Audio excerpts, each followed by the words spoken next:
দেখতে সাধারণ দোকানের মতো মনে হলেও এটি হল্যান্ড ভক্ত বদরুদ্দোজা লস্করের সংগ্রহশালা।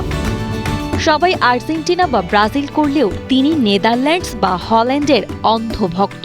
তার বাড়ির একটি কক্ষ পুরোটা সাজানো হয়েছে প্রিয় দলের কমলা রঙে।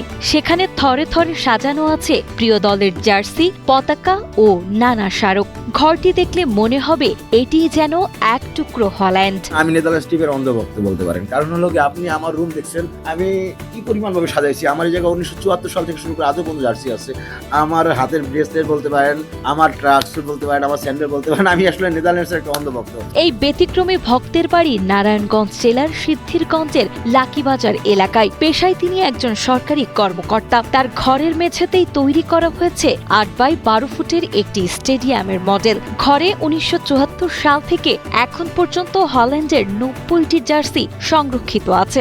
এছাড়া মগ, প্লেট, চাবি রিং, পানির পট সহ নানা জিনিস দিয়ে ঘর সাজিয়েছেন তিনি। বাড়ির ছাদেও ওড়ে প্রিয় দলের পতাকা। 74-এর পর 78-এর jersey, 82 jersey, 86 jersey, 88 jersey, 90 jersey, এরকম রানিং স্টিল নাও যত জার্সি নেদারল্যান্ডস পরে মাঠে নেমেছে 74 সাল থেকে আজও পর্যন্ত আমার কাছে আছে। তার এই হল্যান্ড প্রেমের শুরু সেই ছোটবেলায়। 1988 সালে 8 বছর বয়সে হল্যান্ডের ইউরোকাপ জয় দেখেন তিনি। রুট খুলিতের হাতে কাপ দেখার পর থেকেই তিনি দলটির প্রেমে পড়েন।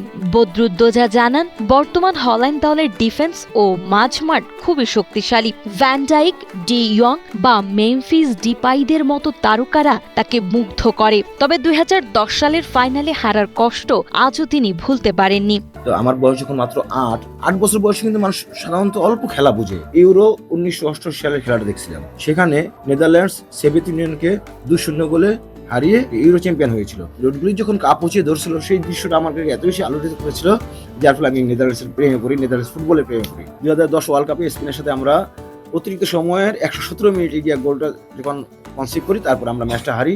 সেই রাত্রটা আমার জীবনে অন্যতম ফুটবলের জগতে একটা খুব কষ্টের রাত্র। মজার বিষয় হলো তার পরিবারের অন্য সদস্যরা ভিন্ন দলের সমর্থক। স্ত্রী জান্নাতুল ফেরদৌস মিলি করেন আর্জেন্টিনা, আর 2 ছেলে আমির হামজা ও সাদ আব্দুল্লাহ জার্মানির চরম ভক্ত। তবে তারা বদরুদ্দোজাকে কখনো বাধা দেন না, বরং বিশ্বকাপ এলে বাবারই পাগলামি পরিবারের সবাই বেশ উপভোগ করেন। আলাদা দল করা নিয়ে তাদের মাঝে চলে মজার খুনসুটিও। বাবা বলছে যে তোমার কোন খেলাটা ভালো লাগে, তো আমি বলছি যে আমার তো জার্মানি খেলাটা ভালো লাগছে। তো বাবা বলছে যে ঠিক আছে, তাহলে তুমি জার্মানি করো। এই থেকে আর কি আমার জার্মানি সাপোর্ট করি আর কি। বাবাকে বলেছিলাম যে আমার তো 4টা বিশ্বকাপ আছে, তোমার তো একটাও নেই। বাবা বলেছে যে এই 2026-এ নেদারল্যান্ডস একটা বিশ্বকাপ নিবেই নিবে। খেলার জন্য এত পাগলামি আমরা আসলে খুব কমই দেখি, যেটা ওনার মধ্যে দেখা যায়। তো ওনার এই পাগলামি দেখে যেমন আমরা সবাই সাপোর্ট করি যে না থাক, ওনার জন্য হলো নেদারল্যান্ডসের একবার কাপ পাওয়া উচিত।